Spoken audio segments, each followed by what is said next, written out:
यदि आपको मंत्र जाप करते हुए या साधना करते हुए बहुत लंबा समय हो गया है और आपको भगवान दर्शन नहीं दे रहे हैं या आपको कोई भी सिद्धि प्राप्त नहीं हो रही है और आप जैसे थे आप वैसे के वैसे ही हैं, आपके जीवन में भी कोई परिवर्तन नहीं हुआ, तो इसका क्या कारण हो सकता है। आज मैं अपने वीडियो के माध्यम से आपको बताऊंगी कि इसकी कई सारे कारण हैं, तो क्या कारण हो सकता है और अगर ऐसा कुछ है तो आपको क्या करना है।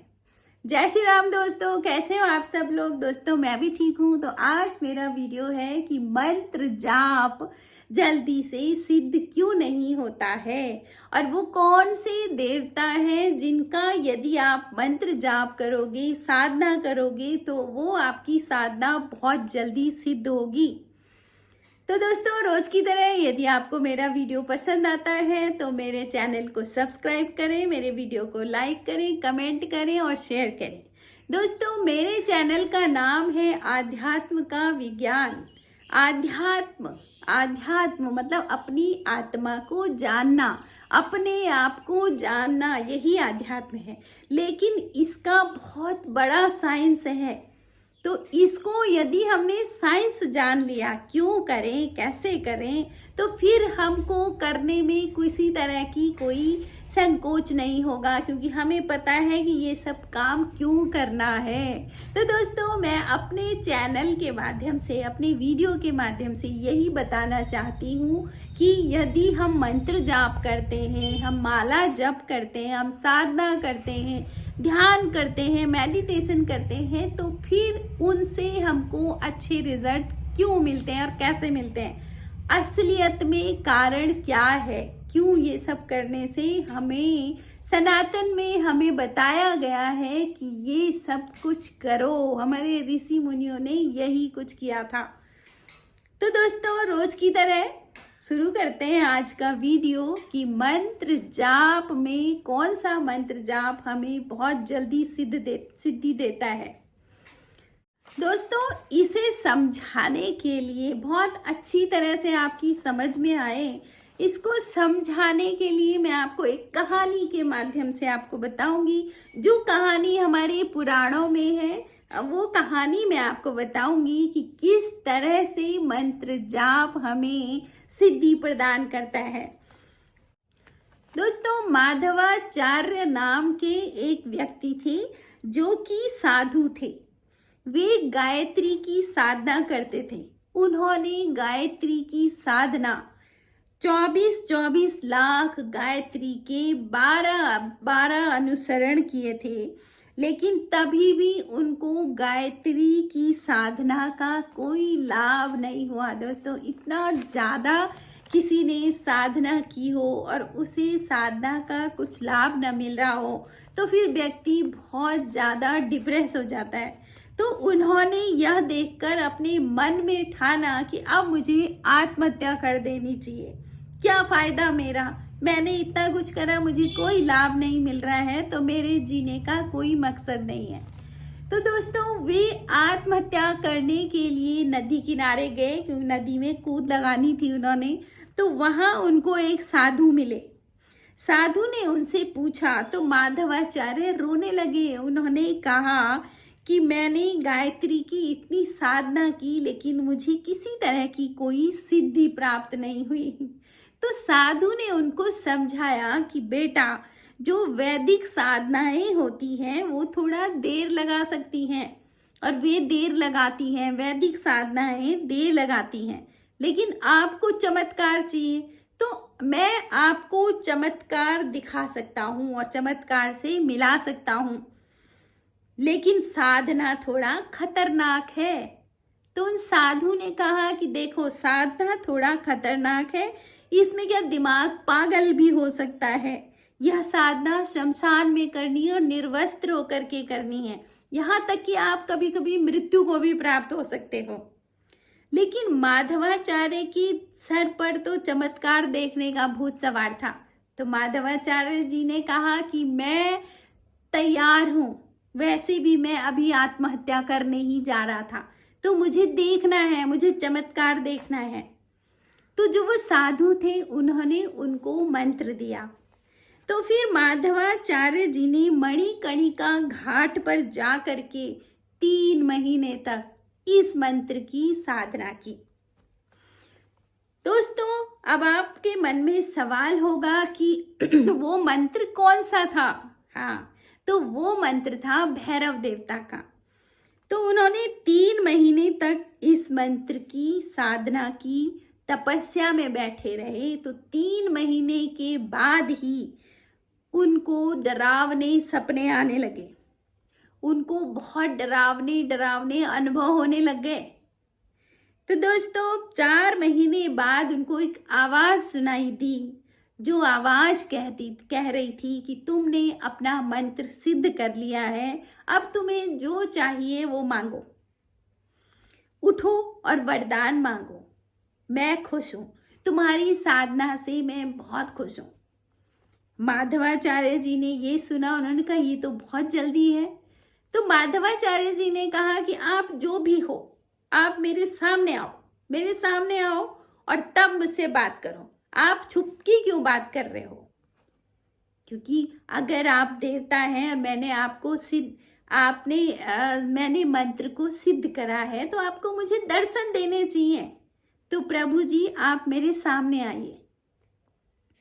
और बहुत ही मजेदार बात तब हुई जब उन्होंने कहा कि मैं तुम्हारे सामने नहीं आ सकता। तो माधवाचार्य जी ने कहा, क्यों? आप मेरे सामने क्यों नहीं आ सकते हो? आप तो देवता हैं।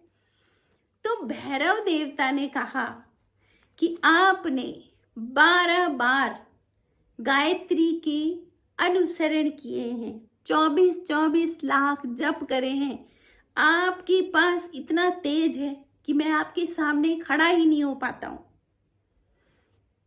तो मैं आपके पीछे से बोल रहा हूं, आपके आगे मैं आ ही नहीं पाऊंगा, क्योंकि मैं आपके सामने अदृश्य रहूंगा, दिखूंगा ही नहीं, क्योंकि आपका तेज इतना ज्यादा है।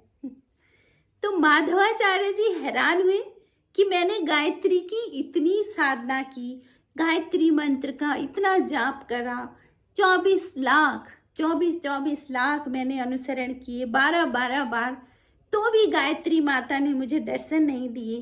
तो उन्होंने, माधवाचार्य जी ने भैरव देवता से क्या मांगा? उन्होंने मांगा कि आप मुझे बताइए कि मुझे गायत्री जी की कृपा क्यों नहीं प्राप्त हुई, गायत्री माँ ने मुझे दर्शन क्यों नहीं दिए, मेरी साधना उन तक क्यों नहीं पहुंची। बस मुझे इतना चाहिए, बाकी मुझे कुछ नहीं चाहिए।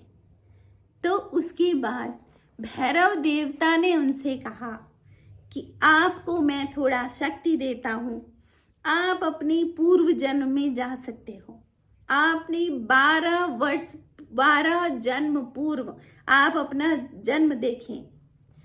उस पूर्व जन्म में आपने जितने भी नेगेटिव कर्मा किए थे, जो भी बुरे कर्मा करे थे, ये जो आपका मंत्र जाप था उन कर्मास को खत्म कर रहा था, तभी जाकर के आपको आगे देवी माँ दर्शन देती। तो आपकी सफाई चल रही थी, आपका मंत्र जाप व्यर्थ नहीं गया, आपकी सफाई चल रही थी। लेकिन आपने एक गलती कर दी, आपने बीच में मंत्र जाप छोड़ दिया। इससे क्या कि अब आपको कुछ मिलने वाला था, अब आपको गायत्री माता दर्शन देने वाली थी, तो आपने अपनी साधना छोड़ दी। इसीलिए आपको अपने मंत्र जाप का कोई भी सिद्धि प्राप्त नहीं हुई। यह सुनकर माधवाचार्य जी हैरान हो गए कि आप पुनः अपनी गायत्री माता की गायत्री मंत्र की साधना शुरू कर दें। आपका बहुत जल्दी आपको सिद्धि प्राप्त होगी और माँ आपको दर्शन देगी। इस तरह बोलते बोलते भैरव देवता अदृश्य हो गए। तो दोस्तों, ये जो साधना होती है, जो शमशान में की जाती है, भैरव देवता की, माता काली की, ये साधनाएं बहुत जल्दी सिद्ध हो जाती है। बस इनमें बहुत ध्यान रखने की बात है। अगर जरा सा गड़बड़ हो गई तो आपके साथ कुछ भी हो सकता है। तो ये साधनाएं गुरु के सानिध्य में ही की जाती हैं। तो इस तरह से गायत्री माता की साधना उन्होंने दोबारा शुरू कर दी। फिर उन्होंने जब गायत्री माता की साधना की तो उन्हें गायत्री माँ ने कहा कि उनके सामने आकर के बोला कि बेटा मैं प्रसन्न हूं, मैं तुम्हारी साधना से प्रसन्न हूं। अब उन्होंने गायत्री माँ से बोला कि माँ आपने आने में बहुत देर कर दी। माँ ने कहा बेटा तू गंदा था, तुझे साफ करना बहुत जरूरी था। अब तुम मांगो तुम्हें क्या चाहिए। तो उन्होंने कहा माँ आपका दर्शन हो गया, बस अब मुझे कुछ नहीं चाहिए। तो गायत्री माता ने कहा अब तुम मेरा एक काम करो, ठीक है तुमको कुछ नहीं चाहिए लेकिन अब मुझे तुमसे एक काम करवाना है। तो गायत्री माता ने कहा कि अब तुम मेरा एक काम करो, तुम आयुर्वेद पर एक ग्रंथ लिखो। माधवाचार्य ने कहा मैं तो पढ़ा लिखा भी नहीं हूं और मुझे लिखना भी नहीं आता है, मैं कैसे ग्रंथ लिख सकता हूं। तो माता ने कहा शक्ति तो मेरी काम करेगी, लेखनी आपकी काम करेगी, आप लिखना शुरू कर दो। बस मैंने तुम्हें कहा तुम लिखना शुरू कर दो। तो जब आप सिद्धि प्राप्त करते हो देवता की, तो देवता आपसे काम करवाते हैं। वो आपकी प्रवृत्ति देख करके आपको काम देते हैं। ये जो नेचर है, प्रकृति है, ये आपकी प्रवृत्ति के हिसाब से आपको काम देती है। तो इस तरह से उन्होंने माधवाचार्य जी ने एक ग्रंथ लिखा जिसका नाम था माधव निदान। माधव निदान के नाम से उन्होंने ग्रंथ लिखा जो आज भी चिकित्सा के विद्यार्थी आयुर्वेद चिकित्सा के विद्यार्थी उसको पढ़ते हैं, उनको वो पढ़ाया जाता है। तो दोस्तों है ना मजेदार बात। आपको कभी भी अपनी साधना, अपने मंत्र जाप से कभी भी घबराना नहीं चाहिए, क्योंकि वो एक ऐसा धन है जो कभी व्यर्थ नहीं जाता है। उसका परिणाम आपको अवश्य मिलेगा। बस धैर्य के साथ आप मंत्र जाप करते रहें, साधना से कभी उकताए नहीं और अपने इष्ट की कभी अदला बदली ना करें कि आज हमने इसको जपा, कल हमने उसको जपा। नहीं, जिसको आप शुरू से जप रहे हैं बस उसी में अपनी निष्ठा बनाए रखें। जितनी गहरी आपकी निष्ठा होगी, जितनी गहरी आपकी भक्ति होगी, आपको उतने ज़्यादा अच्छे रिजल्ट प्राप्त होंगे। इसीलिए कम से कम लोगों से बात करें, क्योंकि बात करने से हमारे शरीर की 85 मांसपेशियां काम करती है, 85 मांसपेशियां काम करती हैं, जिसकी वजह से बहुत ज़्यादा एनर्जी का लॉस होता है। तो अपनी ऊर्जा को बचा करके मंत्र जाप में लगाएं, उस काम में लगाएं। इसलिए ऊर्जा को बचा के और ऊर्जा प्राप्त करें ईश्वर की। तो दोस्तों आपको वीडियो कैसे लगा आप कमेंट जरूर करें और साधना करते रहें। Thank you for watching.